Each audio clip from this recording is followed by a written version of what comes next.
You're listening to the Post-Apocalyptic Media Podcast. If it's post-apocalyptic, we're talking about it.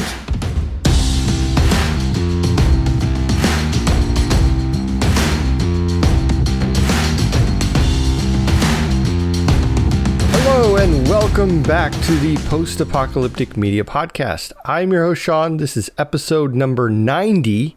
Can you believe it? 90 of these things. I am the senior editor here at Post-Apocalyptic Media, which you can find at postapocalyptic.com. And we're going to talk about the news. And by we, I mean me. I am going to talk about the news. So let's get started here. The first little bit of news I want to talk about is a movie review that Tina did on the site. And it's for a movie called Mad God. Now, this is it's like a stop action movie, right? I've actually featured parts of it. I think maybe the trailer and some snippets maybe on the YouTube roundup that I do every Wednesday. But that was a while ago. I think that was last year. It was a pretty big hit when it came out at a film festival, some film festival. I forgot what it's called. Locarno Film Festival in 2021. And so it came out then, that was the premiere and it was a pretty big deal. Right. Well, now it's on Shudder, which Shudder. That is it's like a horror channel that you can get on Roku, and I think you can get it on Amazon too. I'm pretty sure, but you can get it, off of a few different. AMC has it. AMC, yeah. If you're a subscriber to AMC Plus, you'll get Shudder. Totally worth it. So it's all horror movies, and Mad God is pretty much considered a post-apocalyptic horror movie.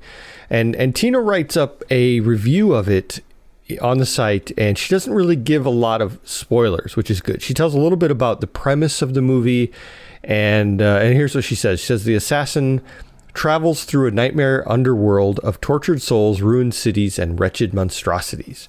So, horror movie, right? But it's the post-apocalyptic world itself that seems, I don't know, it seems pretty cool the way she describes it. She says that the initial visuals don't entirely burn your brain to mush, easy for me to say, as the story progresses, it's clear the movie is suggesting that the Mad God is, in fact, blank. I won't spoil that part. So she does tell what the Mad God is in the spoiler-filled review. It's not really that spoiler-filled. That's kind of the only spoiler. But she does talk a lot about her impressions of it. She says it's kind of like a cult, movie that you'd find in the 70s. Like, she actually compares it to Eraserhead, which is from 1977. So that's glowing praise right there. I like that. But yeah, it's all stop action. It's not like claymation, but because it uses other materials besides just clay, but it's kind of that type of thing. But it's very, very well done. I haven't seen the movie, but I've seen the trailer and the little snippets that I saw on YouTube last year. It looks very cool. I do have Shudder, so I think I will check that out. Just, based on Tina's review. It's by Phil Tippett. And so on the poster, it even has a little recommendation from Guillermo del Toro, who says Phil Tippett is a master. I don't know if he's talking about the movie in particular, but he's talking about Phil Tippett. So there you go. All right. So I guess the big thing that went on this week, we've had I don't know. I'd say it's been kind of a quiet week, but the big thing has been New York City Comic Con. So what usually happens at these Comic Cons, as you might know, is a lot of reveals, a lot of new trailers, right? Things like that. So there's two big things that we got out of it, out of this year's New York City Comic Con. There's the premiere of Chainsaw Man, which is an anime that I'll talk about a little bit here. And there's also the Walking Dead panel, which they do it every year. They've done it for 12 years now. And this is the last. They said this is the last, Walking Dead panel from the series itself, because of course the series is ending at the end of this year. But I don't know.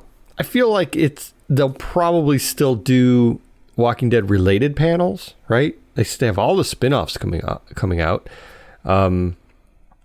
So yeah, I feel like they're saying it's the last, but I feel like it's not the last for the Walking Dead universe, right? For that IP itself. Anyway, so let's talk a little bit about Chainsaw Man first. Chainsaw Man is an anime. It's based on a manga from a couple years ago, I think. I think it was 2020 is when that came out. It's when it ended. Tatsuki Fujimoto was the man who made Chainsaw Man, the manga itself. So he now they've developed an anime, right? And so this anime was very anticipated. It's highly anticipated. That's the word I'm thinking of. Very is such a very boring word. So highly anticipated. And so we've been writing about it a lot on the site. Valerie's been writing a lot about it, and also Stephanie. And this Comic-Con panel about it, I mean, it's supposed to show the first episode of it, which was, a lot of people are really looking forward to it. So not only did we have the premiere of the first episode there, but also the first episode itself came to streaming services yesterday, Tuesday the 11th. So how do you watch it? What is it about? What's the deal, right? Well, so according to this this little kind of blurb here on Wikipedia, which is, of course, the definitive source for all information, it says the story is set in a world where devils are born from human fears. Devils are usually dangerous and malevolent. Their power is proportional to the fear they incite. However, humans can form contracts with them to use their power, and there are individuals specializing in hunting and employing them called devil hunters. So it's supposed to take place in like a alternate timeline of 1997, where the Soviet Union's still there, and I think there was like a nuclear war. Some kind of big thing happened to end the world. I haven't seen it, as you can tell by my stammering, but it's a pretty big deal. A lot of people are really into it and really excited about it. So I thought I would talk about that a little bit. But one of the big, the biggest panel, of course, that we were really excited about was the Walking Dead panel. So I want to talk about that quite a bit for the rest of the show. So Walking Dead, of course, first let's get into where The Walking Dead is at this point, right? We have season 11. I talk about this, I know, quite a bit, but we're season 11, episode 19, just released last Sunday. And that is if you are an AMC Plus subscriber, because you get it a week early. So if you're not a subscriber, it's like $5, come on. If you're not a subscriber, you got episode 18 last week, and you have to wait for 19. But I can't wait. I just can't do it. So I have to subscribe just to, plus I write them up, so it's tax deductible, right? At $5. So episode 19 was called Variant. Again, I'm not going to give spoilers because I feel like it's not really fair. I used to do a whole episode or whole like side episodes about each one, but I don't know, not for this one. So for Variant, it's an episode about, as you may have guessed, the variant undead, the variant walkers. We've heard about that these are going to be featured in Daryl's spinoff, which is just called Daryl Dixon so far. That's all we know. It's going to take place in France, and that's supposed to come out next year. So the Daryl spinoff will have these variant undead, these variant walkers, who I guess could be called climbers, right? And door openers, right? Because they do more than just shuffle around aimlessly looking for brains. They can climb walls. They can not unlock, but they can open doors. They can turn handles. And that's a pretty crazy premise when, 11 years you've been used to how you can outsmart these undead by just, walking a little faster than them, or poking them in the head or something like that. Well, there's a scene in this one, and this isn't really a spoiler because we knew about the variants. There's a scene in this episode where Lydia is fighting with it, and she has this like stick, this kind of like quarterstaff thing, and the undead grabs it and tries to take it away from her. And at that point, she's like, whoa, what? But there are other things that happen during the episode that really freak them out. And then they figure out, wow, that we're dealing with a little more intelligent variant of these walkers. What are we going to do? So I feel like they're doing that to lead up to Daryl's spinoff. We still have a few episodes left, 5, I think it is. And it doesn't seem like a lot of time to tie up all the loose ends they have going on right now, but we've seen it before. Walking Dead is very good at this, but this is it. There's no second chance after this. These are the last 5 episodes, and then that's it. We have the spin-offs. I guess they can cover some stuff in there, but this will be it for the main series. So that is season 11, episode 19. Again, I'm not, there's a lot more going to it. There's a whole section with Eugene. They're trying to chase down Eugene after, you remember in the episode before that. Again, I'm not going to spoil 18 either, because I feel like you may not have even seen 18 at this point. And you call yourself a fan. No. But in 18, we had some stuff go on, and they're blaming Eugene for it. So they're trying to chase him down, and there's a lot of emotional stuff going on there with that. So we'll leave it at that. As far as the panel, now this is where we get exciting. I can talk about this. I can spoil the panel because it's news, right? There's no TV show there. So one, I guess, big takeaway from the Comic-Con panel was Norman Reedus, who plays Daryl. He likes to talk about upcoming stuff, give a little bit of spoilers. And I think people love that. I think between Daryl giving away spoilers and Jeffrey Dean Morgan, who plays Negan, I think those two are like the main ones that people turn to as the ones giving away, upcoming stuff. Leaks, I guess you could call it, more than spoilers.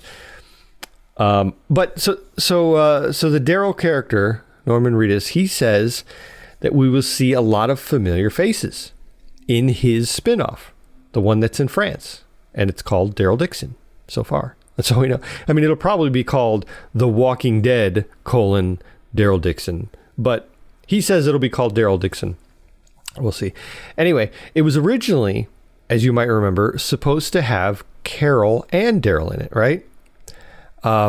But Melissa McBride, the actress who plays Carol, says that she wasn't really ready to go live in France for a year or whatever, however long it'll take to film, because she's already done that. She's already been, for the last 12 years, she's been filming and taking a lot of time away from her family for the main series.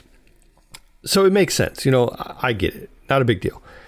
But Daryl kind of hinted, and she also hinted too, that we may see her in this series, in this spinoff, right?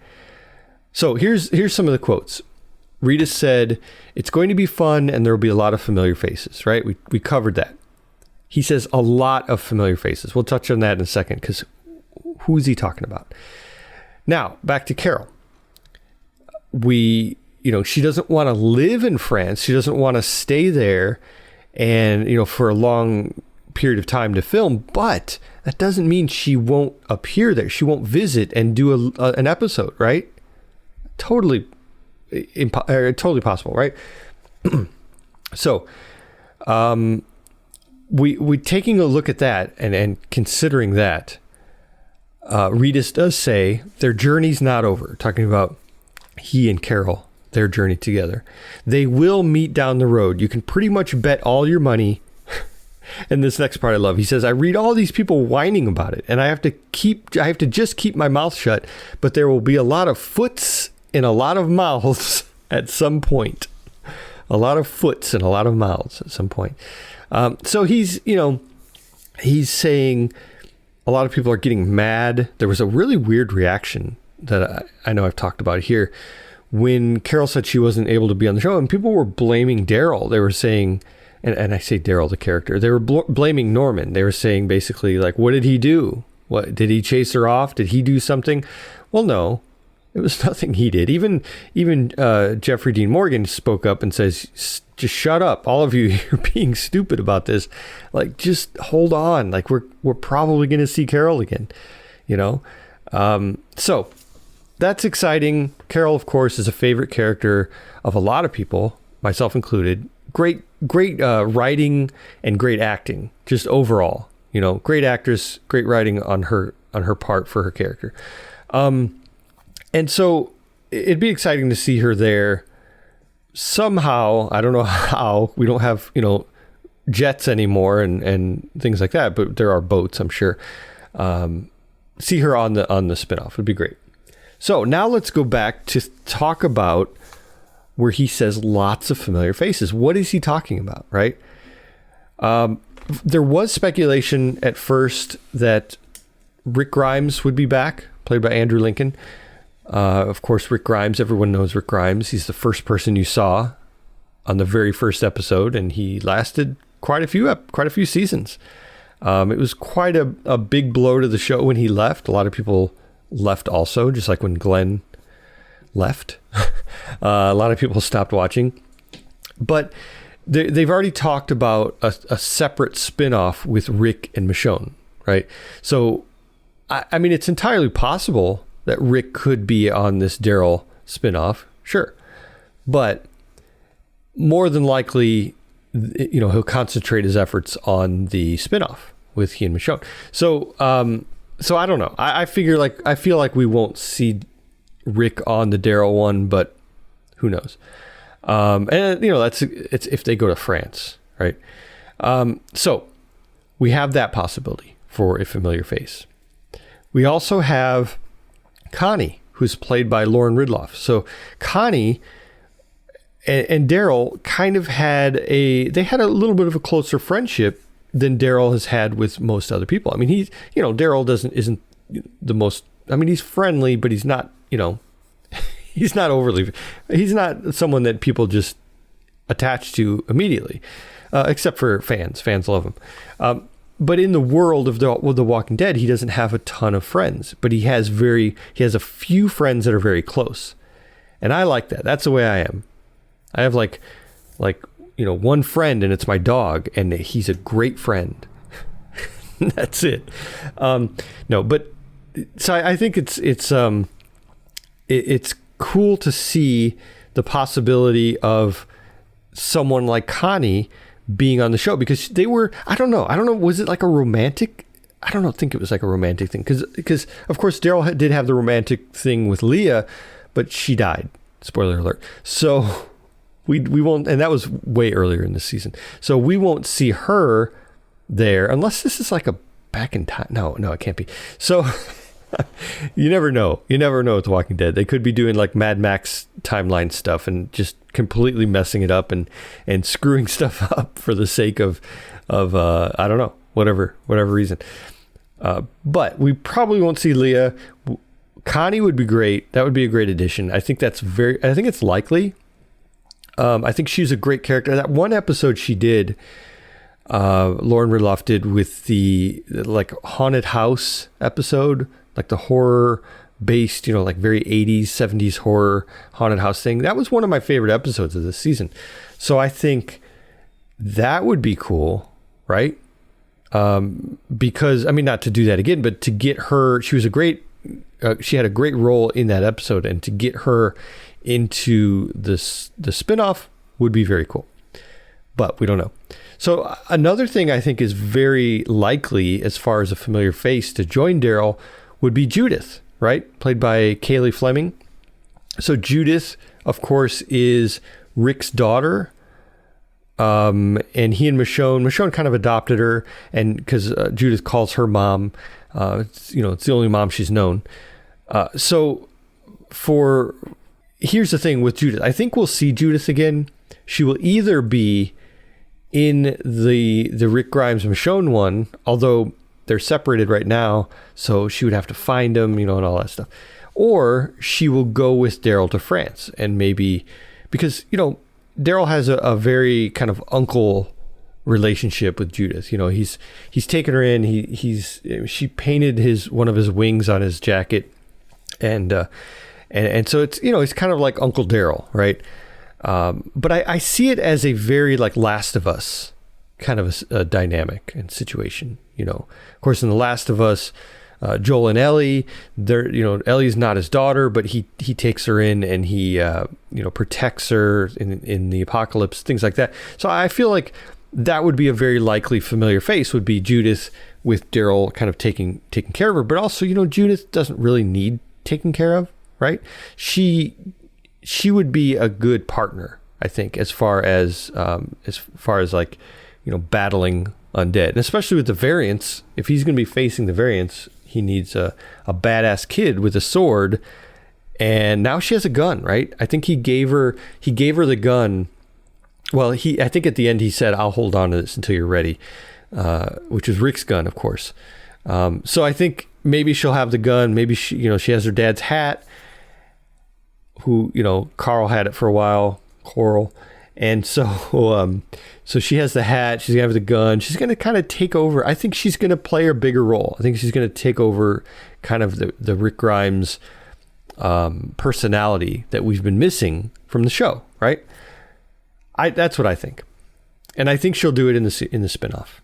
I don't know. Am I crazy? Am I totally crazy? Let me know. Make a comment on this podcast. Just let me know that I'm absolutely crazy for thinking that could happen. But I'd like to see it happen. I think maybe that's enough, right? Okay, so what else did they talk about in this panel? Well, there are a lot of things. We have a lot of kind of speculation. We had, actually, Daryl gave a great speech about his influences. And he talks a lot about Michael Rooker, who he played his brother, Merle. And Merle was he's a POS, right? And he's a dirtbag. And it's funny because Daryl talks, Norman, I keep calling him Daryl. Norman talks about how Michael Rooker kind of influenced him. Because Michael Rooker, of course, has been in a lot of things before this. He was in Henry, Portrait of a Serial Killer. And you can imagine what role he played in that, right? And so Norman said that he was really influenced by that role, and he really looked up to him as a big brother. So once he got into The Walking Dead, that first season, and he was his big brother. So he said he talks a lot about that and how that was very influential to him, which is cool, right? I think it's cool that he is able to talk about that story, and in a positive light, right? And finally, I think there's one more important thing I want to talk about from the panel. Scott Gimple, who of course is the creator of all of this, someone asked him, so what's going to happen in the TV show in relation to how the comic book ended? Now, in the comic book, the last bit of the final pages was all like a flash forward, right? And it kind of it showed Rick and everyone surviving, and of course Rick isn't there anymore, so maybe they'll do that part in the spinoff. But anyway, so someone asked him about that. How are you going to do that? Are you going to do that? Are you going to worry about that? And so this is what he said. He said, the way that the comic book ended was brilliant. Robert Kirkman sprung it on all of us, and I love that he did that. I love that I did not get a call with a heads up over that, because he ruined many things over the years for me. I'll tell you that I do want to go into that world. Okay. He does want to go into that world. We have 5 episodes left. I honestly think he's going to go into that world in spinoffs. I don't think he's going to do it in the last 5 episodes. I think it would be really, I don't know. He might. You never know. The old flash forward ending, it's a classic. It's a classic trope. We'll see if he does it. So yeah. Let me know what you think about The Walking Dead, where it's at right now. Where do you think it's going in these next 5 episodes? What do you think about the spin-offs? That's going to be a big part of continuing the world of The Walking Dead. So yeah, let me know what you think. And make sure you go head out to the site at postapocalyptic.com because we have a lot going on there. I say this a lot, not every episode, but most episodes. We have Walking Dead Season 5 reviews, right? We have YouTube Roundup, which I just did earlier this morning, kind of, highlighting and showcasing the best of YouTube for this week in the genre. We have more on Chainsaw Man. We have my complete review of Walking Dead Season 11, Episode 19. We have more reviews, more speculation. There's a lot of speculation on different things that are going on in the current post-apocalyptic stuff. Check that out. And we have our calendar, of course, which shows a lot of the upcoming, October 18th is Moment of Contact, a James Fox documentary. Looks like that's all we have for October. We have stuff in there for November, March, October of next year. We already have that, which is the Dune sequel, which is supposed to premiere on October 20th. So we have a huge, a lot of stuff going in there constantly if you're looking for something. And also, if there's something we haven't put in there, let us know. Send us a tip and let us know. We'd love to do that. All right. I think that'll do it for this episode. I want to thank you all for listening. I really appreciate it. And as always, make sure you stay alive out there and always be ready for the big one. Bye-bye.